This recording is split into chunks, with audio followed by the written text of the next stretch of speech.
ഓം ശ്രീ സായിറാം. അധ്യായം 6. ശ്രീരാമനവമി. ശ്രീ മഹാഗണപതിക്ക് വന്ദനം. സരസ്വതി ദേവിക്കും ശ്രീ ഗുരുമഹാരാജനും പരദേവതയ്ക്കും ശ്രീ സീതാരാമചന്ദ്രനും വന്ദനം. പരമ്പൊരുളാം സദ്ഗുരു ശ്രീ സായീശ്വരൻ്റെ തൃപ്പാദങ്ങളിൽ പ്രേമഭക്തിപൂർവ്വം അടിയൻ്റെ പ്രണാമം. നമ്മെ നയിക്കുന്നത് സദ്ഗുരുവാണെങ്കിൽ സംസാരസാഗരം എളുപ്പം കടക്കാം, ഉറപ്പ്. സദ്ഗുരു എന്ന വാക്കു തന്നെ സായി സ്മരണയിൽ നടത്തുന്നു. ആ നാമം മനം ഇളക്കി മറിക്കുന്നു. അവിടുന്ന് അനുഗ്രഹഹസ്തമുയർത്തി കൃപാപൂർവം എൻ്റെ ശിരസിൽ വയ്ക്കുന്നതായി ഞാൻ കാണുന്നു. ആ ദർശനത്താൽ ഹൃദയം തുടിക്കുകയാണ്. മിഴികൾ നിറഞ്ഞൊഴുകുന്നു, തൊണ്ടയിടറുന്നു. വാസനാസഞ്ചിതമായ എൻ്റെ സൂക്ഷ്മ ശരീരം ആ ദിവ്യഹസ്തത്തിൻ്റെ സ്പർശനത്താൽ ദഹിക്കുകയാണ്. അഗ്നിക്ക് വാസനയെ ദഹിപ്പിക്കാനാവില്ല. പക്ഷേ സായീശ്വരൻ്റെ തൃക്കര സ്പർശനത്താൽ മുജ്ജന്മ പാപങ്ങൾ നിശേഷം ഒടുങ്ങും. അപ്പോൾ സച്ചിദാനന്ദ സ്വരൂപം എന്നുള്ളിൽ തന്നെയാണെന്ന അറിവ് എന്നിൽ ഉദിക്കുന്നു. ഞാൻ, നീ, എൻ്റെ, നിൻ്റെ എന്നീ ചിന്തകളൊക്കെ ഇല്ലാതായി ആത്മജ്ഞാനം തെളിയുകയായി. ചിലർക്ക് ഈശ്വര കാര്യങ്ങൾ കേൾക്കുന്നതേ അതൃപ്തിയാണ്. അവർ സായി തൃക്കര സ്പർശനത്താൽ ശാന്തിയെ പ്രാപിക്കുന്നു. ആ സുന്ദര സ്വരൂപം കാണും മാത്രയിൽ വികാരത്തള്ളിച്ചയാൽ എൻ്റെ ഹൃദയം പിടയ്ക്കുകയാണ്. സമസ്തവും സായിമയം. ശാസ്ത്ര പുരാണങ്ങൾ കേൾക്കുമ്പോൾ ശ്രീരാമനും ശ്രീകൃഷ്ണനുമൊക്കെയായി സായിനാഥൻ മനസ്സിൽ നിറയുന്നു. എന്തിന്, തമാശ പറയുമ്പോൾ പോലും സായിനാഥൻ സ്മരണയിൽ വരികയായി. അവിടുത്തെ ഉദാഹരണങ്ങൾ നാവിൽ തത്തിക്കളിക്കുകയായി. എഴുതാനിരുന്നാലും അങ്ങനെ തന്നെ. അവിടുത്തെ പ്രചോദനം കിട്ടിത്തുടങ്ങിയാൽ തട്ടും തടവുമില്ലാതെ എഴുതാനാകും. വാക്കുകൾ ഒന്നിനു പുറകെ ഒന്നായി നിരനിരയായി വരികയായി. അഹങ്കാരം തലപൊക്കിയാൽ അവിടുന്ന് ശിഷ്യനെ രക്ഷിക്കാനായി അത് അടിച്ചു താഴ്ത്തുകയായി. സായിനാഥൻ്റെ തൃപ്പാദത്തിൽ ശരണമടഞ്ഞാൽ വേണ്ടതെല്ലാം സ്വയമേവ വന്നുകൊള്ളും. ഒന്നിനും വേണ്ടി ചോദിക്കേണ്ടതുപോലുമില്ല. ക്രമേണ മോക്ഷവും അവിടുന്നേകുന്നു. ഈശ്വര ദർശനത്തിനായി 4 മാർഗങ്ങൾ പൗരാണികർ ഉപദേശിക്കുന്നുണ്ട്: കർമ്മ, ജ്ഞാനം, യോഗം, ഭക്തി. ഈ വഴികൾ 4 തരത്തിലെങ്കിലും ലക്ഷ്യം ഒന്നു തന്നെ. ഇതിൽ ഭക്തിയുടെ വഴി മുള്ളും കുഴികളും നിറഞ്ഞ വനപാത പോലെ. എന്നാൽ വഴികാട്ടിയായി സദ്ഗുരു ഉണ്ടെങ്കിലോ അവിടുന്ന് സുരക്ഷിതമായി എളുപ്പത്തിൽ ഈശ്വര സന്നിധിയിൽ നമ്മെ എത്തിക്കും. സായീശ്വരൻ നൽകിയ വാഗ്ദാനമാണിത്. മനമാകുന്ന മണ്ണിൽ ഭക്തിയുടെ ജലം ഒഴിച്ചാൽ ത്യാഗമാകുന്ന ചെടി തളിരിടും. പിന്നെ ജ്ഞാനമാകുന്ന പൂ അതിൽ വിരിയും. താമസിയാതെ കൈവല്യമാകുന്ന ഫലവും ലഭിക്കും. അപ്പോഴുണ്ടാകുന്ന ആനന്ദലഹരിയിൽ ജനന മരണങ്ങൾ സ്വപ്നമെന്ന് അറിയാനാകും. നമുക്ക് ഒരു കുടം ഉദാഹരണമായി എടുക്കാം. സത്യത്തിൽ എന്താണ് കുടം? കളിമണ്ണ് കുടം ഉണ്ടാകുന്നതിന് മുൻപും കുടം ഉടഞ്ഞ ശേഷവും കളിമണ്ണ് മാറ്റമില്ലാതെ നിലകൊള്ളുന്നു. അതുപോലെ ഈ കാണുന്ന നാമവും രൂപവും താൽക്കാലികം. അതിനു മുമ്പും പിമ്പും ഉള്ളത് ആത്മസ്വരൂപം മാത്രം. ആത്മാവിനെ മനസ്സിലാക്കുന്നതിൽ നിന്നും നമ്മെ തടയുന്നതാണ് മായ. മായ ഉണ്ടായത് ഈശ്വരനിൽ നിന്നും. ഈ മായയാണ് പ്രപഞ്ചത്തെ സൃഷ്ടിച്ചത്. അതുകൊണ്ട് ആത്മാവും മായയും പ്രപഞ്ചവും ഒന്നു തന്നെ. ഈ സത്യം നമുക്ക് എങ്ങനെ മനസ്സിലാക്കാൻ കഴിയും? വേദങ്ങൾ പഠിക്കുക. അതിലും എളുപ്പമായൊരു വഴിയുണ്ട്: ഗുരുവചനം സ്വീകരിക്കുക. അതും വേദാന്തം തന്നെയാണ്. ശ്രീ സായിനാഥൻ തൻ്റെ പ്രിയ ഭക്തന്മാർക്ക് ഉറപ്പു നൽകിയിട്ടുണ്ട്. ഭക്തഭവനങ്ങളിൽ ഒരിക്കലും അന്നത്തിനും വസ്ത്രത്തിനും മുട്ടുണ്ടാകുകയില്ല. അവിടുന്ന് തുടർന്നരുളുന്നു: എനിക്ക് അവിടുന്നല്ലാതെ മറ്റാരുമില്ല എന്ന ഭാവത്തോടെ ആരെന്നിൽ മനസ്സുറപ്പിക്കുന്നുവോ അവരുടെ സമസ്ത കാര്യവും ഞാൻ ചെയ്യും.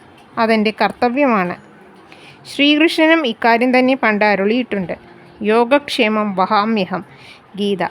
നിനക്ക് വേണ്ടതൊക്കെ ഞാൻ നൽകും. നൽകപ്പെട്ടത് സംരക്ഷിക്കേണ്ടതും എൻ്റെ ചുമതലയാണ്. നിങ്ങൾക്ക് എന്തെങ്കിലും ആവശ്യമുണ്ടോ?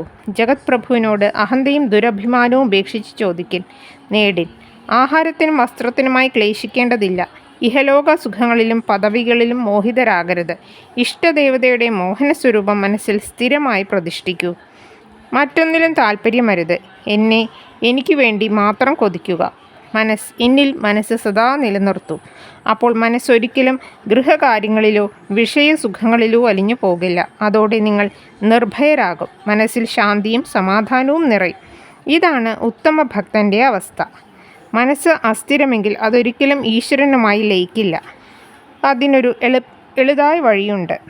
പ്രേമഭക്തിയോടെ സായീശ്വരൻ്റെ കഥാമൃതം കേൾക്കുക.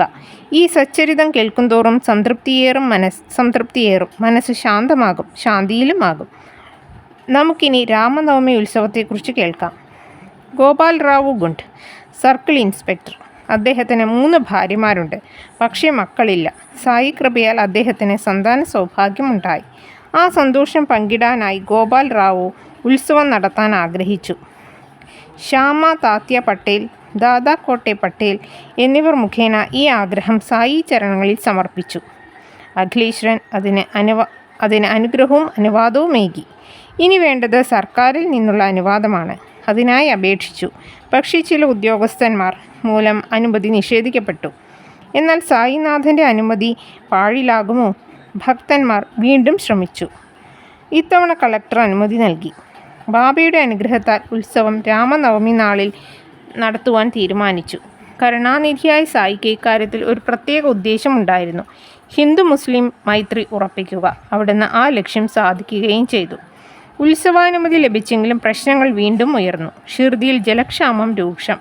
ആകെ 2 കിണറേ ഗ്രാമത്തിലുള്ളൂ. ഒന്നിൽ ഉപ്പുവെള്ളം, മറ്റേതിൽ ജലം വറ്റുകയും ചെയ്തു. വിവരമറിഞ്ഞ് സായീശ്വരൻ കിണറ്റിൽ പുഷ്പങ്ങൾ അർപ്പിച്ചു. അതോടെ ആ ജലം ഉപയോഗയോഗ്യമായി. ഉത്സവത്തിന് ഗ്രാമവും ഭക്തരും തയ്യാറായി. അങ്ങനെ രാമനവമി ദിവസം തീർത്ഥാടകർ തടിച്ചുകൂടി. ആചാരപൂർവ്വം 2 കൊടിക്കൂറകൾ ഗ്രാമത്തിലൂടെ എഴുന്നള്ളിച്ചു കൊണ്ടുവന്ന് ദ്വാരകാമയി മസ്ജിദിൻ്റെ ഇരുവശത്തും സ്ഥാപിച്ചു. ഈ കൊടിക്കൂറകൾ നിമോങ്കറിൻ്റെയും ദാമു അന്നായുടേതുമായിരുന്നു. ഇന്നും കൊടിക്കൂറ പ്രദക്ഷിണം തുടരുന്നു. ചെറിയ നിലയിൽ തുടങ്ങിയ ഈ ഉത്സവത്തിന് പിന്നീട് പല മാറ്റങ്ങളും വന്നു. വേദപണ്ഡിതനായ കൃഷ്ണജഗേശ്വർ ഭീഷ്മയായിരുന്നു അതിന് തുടക്കമിട്ടത്. ദീക്ഷിത് വാടയിലെ വരാന്തയിൽ കിടക്കുന്ന സമയം. അപ്പോഴാണ് കാക്ക മഹാജനി പൂജാ സാമഗ്രികളുമായി പോകുന്നത് കണ്ടത്. ഈശ്വര നിശ്ചയം എന്ന വിധം അദ്ദേഹത്തിൻ്റെ മനസ്സിലൊരാശയം തെളിഞ്ഞു. എന്തുകൊണ്ട് രാമൻ്റെ ജന്മദിനം രാമനവമി ഇവിടെ ആഘോഷിച്ചുകൂടാ? ഉടൻ തന്നെ കാക്കായോട് അക്കാര്യം പറഞ്ഞു. അദ്ദേഹത്തിനും ആശയം വളരെ സ്വീകാര്യമായി. തങ്ങൾ ചെയ്യേണ്ട കാര്യങ്ങൾ അവർ തീരുമാനിക്കുകയും ചെയ്തു. ഇനി വേണ്ടത് സായിനാഥിൻ്റെ അനുമതി. അങ്ങനെ ഇരുവരും മസ്ജിദിലേക്ക് ചെന്നു. കാക്ക പൂജ ചെയ്യുവാൻ തുടങ്ങിയപ്പോൾ ബാബ തിരക്കി. ആ വാടയിൽ എന്തായിരുന്നു നടന്നത്? കാക്കായ്ക്ക് പെട്ടെന്ന് ഉത്തരം പറയാനായില്ല.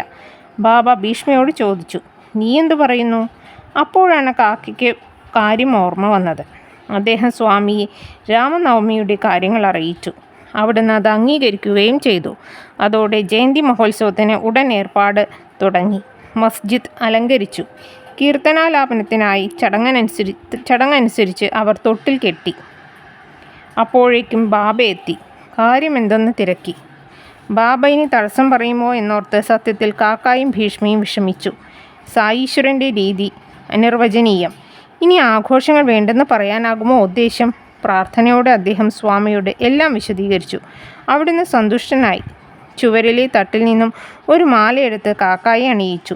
ഭീഷ്മയ്ക്ക് വേണ്ടി ഒരെണ്ണം കൊടുക്കുകയും ചെയ്തു. അതോടെ എല്ലാവർക്കും ആശ്വാസമായി. അങ്ങനെ പരിപാടി ആരംഭിച്ചു. ഭക്തിസാന്ദ്രമായ കീർത്തനം. എല്ലാവരും ആനന്ദത്തിൽ ആറാടി. ഒടുവിൽ ശ്രീരാം കി ജയ് എന്ന് ഉറക്കെ വിളിച്ചുകൊണ്ട് ഏതോ ഭക്തൻ കുങ്കുമം വാരിയെറിഞ്ഞു. പെട്ടെന്ന് ഒരലർച്ച മുഴങ്ങി. എല്ലാവരും തരിച്ചുപോയി. സായിനാഥിൻ്റേതായിരുന്നു ആ ഭയങ്കര ശബ്ദം. വാരി വലിച്ചെറിഞ്ഞ കുങ്കുമം തൃക്കണ്ണിലും വീണു. ഭയന്ന് പലരും നാലുപാടും ഓടി. ചിലരാകട്ടെ ഇതിൽ സന്തോഷിക്കുകയും ചെയ്തു. അവർ കരുതിയതിങ്ങനെ: രാമജനനത്തോടെ രാവണ നിഗ്രഹത്തിനുള്ള കോപം ഉണർന്നതിലാണ് ബാബ അലറിയെന്നത്രേ. എന്തായാലും ബാബയുടെ പ്രകൃതം മാറിയത് പലരിലും കടുത്ത ഭയമുണ്ടാക്കി. അപ്പോഴേക്കും കാക്ക മഹാജനി തന്ത്രപൂർവ്വം തൊട്ടിലഴിക്കാനുള്ള ശ്രമം തുടങ്ങി. ബാബ അത് കണ്ടു. തൊട്ടുപോകരുത്, ബാബ കൽപ്പിച്ചു. കാക്ക പിൻവലിഞ്ഞു. പിന്നെ ബാബ മെല്ലെ ശാന്തനായി. വൈകുന്നേരമായി. തൊട്ടിലഴിക്കാനുള്ള അനുവാദം ചോദിച്ചപ്പോൾ ബാബ അരുളി, ഇത്ര പെട്ടെന്ന് അഴിച്ചു മാറ്റണ്ട, ഇനിയും അതിൻ്റെ ആവശ്യമുണ്ട്. അടുത്ത ദിവസം കീർത്തനവും കഴിഞ്ഞ് ഗോപാല കല എന്ന ചടങ്ങും കഴിഞ്ഞ് തൊട്ടിൽ നീക്കിക്കൊള്ളാൻ അവിടുന്ന് അനുവദിച്ചു. ഗോപാലകല: തൈരും ചോറും കലർത്തി കലത്തിലാക്കി കെട്ടി ഉറിയിൽ തൂക്കും. കീർത്തനാവസാനം കണ്ണൻ പണ്ട് ചെയ്തതുപോലെ ഉറി തല്ലി ഉടയ്ക്കും. അതിനകത്തുള്ളത് പ്രസാദമായി സ്വീകരിക്കും. അന്നു മുതൽ ബാബയുടെ ഉറൂസ് രാമനവമി മഹോത്സവമായി മാറി. വർഷങ്ങൾ കഴിയുന്തോറും പരിപാടികളും ഒന്നിനൊന്നും മെച്ചപ്പെട്ടു. രാധാകൃഷ്ണമായി നാമസപ്താഹം ആരംഭിച്ചു. ഭക്തന്മാർ ഊഴമിട്ട് ഇതിൽ പങ്കുചേർന്നു. രാമനവമി ആഘോഷം പല ഭാഗങ്ങളിലും നടക്കുന്നുണ്ട്. അതുകൊണ്ട് തന്നെ കീർത്തനം ചൊല്ലാനുള്ള ഹരിദാസിനെ കിട്ടാനും വിഷമം. സായിനാഥിൻ്റെ നിശ്ചയമെന്ന് പറയട്ടെ. കാക്ക മഹാജനി ആകസ്മികമായി ബാല ബുവാമാലിയെ കണ്ടുമുട്ടി. അഭിനവ തുക്കാറാം എന്നാണ് അദ്ദേഹം അറിയപ്പെടുന്നത് തന്നെ. ചില പ്രത്യേക സംഭവവികാസങ്ങളാൽ ബാലാബുവയ്ക്ക് പതിവ് സ്ഥലത്തെ പാടാനായില്ല. അങ്ങനെ രാമനെ സേവിക്കുവാനുള്ള അവസരം ഇല്ലാതായി. വരുമാനവും നിലച്ചു. ആ സമയത്താണ് കാക്കാ മഹാജനിയുമായി കാണുന്നതും ഷിർദിയിലേക്ക് ക്ഷണിക്കുന്നതും. അങ്ങനെ അദ്ദേഹം ഷിർദിയിലെത്തി. ബാബയുടെ അനുഗ്രഹവും അനുമതിയും സ്വീകരിച്ച് മധുരമനോഹരമായി പാടി. ബാബയുടെ കൽപ്പന പ്രകാരം നല്ല തുക ദക്ഷിണയായി നൽകുകയും ചെയ്തു. ഗോപാൽ ഗുണ്ടിന് വലിയൊരാഗ്രഹം. മസ്ജിദിൻ്റെ അറ്റകുറ്റപ്പണികൾ ചെയ്യണം, തനിക്ക് തന്നെ അതിന് കഴിയണം എന്നായിരുന്നു ആഗ്രഹം. അദ്ദേഹം അതിനായി കല്ലുകൾ വാങ്ങി ചെത്തിവെപ്പിച്ചു. ഗോപാൽ ഗുണ്ടിൻ്റെ ആഗ്രഹം സാധിച്ചു. മസ്ജിദിൻ്റെ പണിക്ക് ബാബ അനുവദിച്ചു. പക്ഷേ അതിന് നിയോഗിക്കപ്പെട്ടത് നാനാ സാഹിബും കാക്കാ സാഹിബും. അവരുടെ ക്ഷമയും താൽപ്പര്യവും വളരെയേറെ പരീക്ഷിച്ചതിന് ശേഷമായിരുന്നു ബാബ അനുവദിച്ചത്. ഒരൊറ്റ രാത്രി കൊണ്ട് മസ്ജിദിൽ കല്ലുകൾ പാകി നിരപ്പാക്കി. അടുത്ത ദിവസം ബാബ ചാക്കുകഷ്ണം ഉപേക്ഷിച്ച് ചെറിയ ആസനം സ്വീകരിച്ച് അതിലിരുന്നു. മസ്ജിദിൻ്റെ മുന്നിലുള്ള സ്ഥലത്ത് ഒരു മേൽപ്പുര ഉണ്ടാക്കണമെന്ന് ദീക്ഷിതിന് തോന്നി. അതിനു വേണ്ടുന്ന ഇരുമ്പ് തൂണുകളും തുലാങ്ങളും വരുത്തിച്ചു. വലിയൊരു തുകയും ഇതിന് ചെലവായി. രാത്രിയിൽ ഭക്തന്മാരെല്ലാം കൂടി തൂണുകൾ ഉറപ്പിച്ചു. ബാബ രാവിലെ അത് കണ്ടു. മുഖം ചുവന്നു. ബലമായി അത് ഇളക്കി വലിച്ചെടുത്ത് താഴെയിട്ടു. എല്ലാവരും ഭയന്ന് വിറച്ച് അകന്നു നിന്നു. അന്നു രാത്രി അവർ വീണ്ടും തൂണുകൾ ഉറപ്പിച്ചു. രാവിലെ ചാവടിയിലെത്തിയ ബാബ അത് തള്ളി താഴെയിട്ടു. തങ്ങളുടെ ആഗ്രഹപൂർത്തിക്കായി ഭക്തന്മാർ നിരന്തരം മടുപ്പില്ലാതെ പ്രയത്നിച്ചു കൊണ്ടിരുന്നു. ഒരു ദിവസം ബാബയുടെ ക്ഷമ നശിച്ചതുപോലെ കാണപ്പെട്ടു. അവിടുന്ന് താത്യായുടെ കഴുത്തിൽ ഒരു കൈകൊണ്ട് പിടിച്ചു മുറുക്കി. മറുകൈകൊണ്ട് തൂണ് പിഴുതെടുക്കാൻ ശക്തിയായി ഇളക്കാനും തുടങ്ങി. എല്ലാവരും അമ്പരന്ന് എന്തു ചെയ്യേണ്ടു എന്നറിയാതിരിക്കെ ബാബ താത്യായുടെ തലപ്പാവ് വലിച്ചെടുത്തു. പിന്നീട് തീപ്പട്ടിക്കൊള്ളി ഉരച്ച് അതിൽ കൊളുത്തി. തീ പടർന്നപ്പോൾ അത് കുഴിയിലേക്ക് എറിഞ്ഞു. ബാബയുടെ മിഴികൾ അഗ്നിസമാനം ജ്വലിച്ചിരുന്നു. അപ്പോൾ തിരുമുഖത്ത് നോക്കാൻ ആർക്കും ധൈര്യമുണ്ടായില്ല. അവർ മരവിച്ചിരിക്കെ ബാബ പോക്കറ്റിൽ നിന്നും 1 രൂപ നാണയമെടുത്ത് കുഴിയിലേക്കിട്ടു. അത് മംഗള മുഹൂർത്തത്തെ സൂചിപ്പിക്കും പോലെ അവർക്ക് തോന്നി. ഈ സമയം ബാബ ശകാരം തുടർന്നുകൊണ്ടേയിരുന്നു. താത്യ പേടിച്ചു വിറങ്ങലിച്ചു നിൽക്കുകയാണ്. ബാബയെ ശാന്തമാക്കാമെന്ന ധാരണയോടെ ബാഗോജിഷിൻ്റെ മെല്ലെ മുന്നോട്ട് ചെന്നു. ബാബയുടെ കോപം ഇരട്ടിച്ചു. അയാളെ പ്രഹരിച്ച് അവിടുന്ന് പുറത്തേക്ക് തള്ളി. മാധവറാവുവിനും അതുതന്നെയായിരുന്നു സംഭവിച്ചത്. അനുനയിപ്പിക്കാൻ ശ്രമിച്ചവരെ എല്ലാം എതിരേറ്റത് ഇഷ്ടിക കഷ്ണങ്ങൾ. എല്ലാവരും ഭയന്ന് വിറച്ചു നിൽക്കെ സമയം കടന്നുപോകെ ബാബയുടെ ഭാവം അടങ്ങിത്തുടങ്ങി. തിരുമുഖത്ത് ശാന്തിയുടെ വേലിയേറ്റം കണ്ടു. കുറച്ചു കൂടി കഴിഞ്ഞപ്പോൾ അവിടുന്ന് പ്രസന്നവദനായി ഒരു തുണിക്കച്ചവടക്കാരനെ വിളിപ്പിച്ചു. അയാളോട് കസവുള്ള തലപ്പാവ് തുന്നിക്കൊണ്ടുവരാൻ കൽപ്പിച്ചു. തലപ്പാവ് കിട്ടിയപ്പോൾ അവിടുന്ന് തൃക്കരത്താൽ പ്രേമപൂർവ്വം താത്യായുടെ ശിരസിൽ കെട്ടിക്കൊടുത്തു. മഹാരാജാവ് സമ്മാനിക്കുന്ന ബഹുമതി മുദ്ര പോലെ. എന്തിനാണ് അവിടുന്ന് ക്ഷോഭിച്ചത്? താത്യായുടെ കഴുത്തിൽ പിടിച്ചമർത്തിയത് എന്തിന്? പൊടുന്നനെ ശാന്തനായത് എന്തുകൊണ്ട്? ഇക്കാര്യങ്ങൾ ഏവർക്കും അജ്ഞാതം, അചിന്തനീയം. സായിനാഥിൻ്റെ കഥകൾ എല്ലാം അപ്രകാരമാണ്. അവിടുത്തെ ലീലകളെല്ലാം ഭക്തൻ്റെ എല്ലാവിധത്തിലുള്ള ശ്രേയസ്സിനും അഭ്യുന്നതിക്കും വേണ്ടി മാത്രമാണ്. അത്രയേ നമുക്കറിയൂ. 6-ാം അധ്യായം സമാപ്തം. ഓം അസഹായ സഹായായ നമഃ.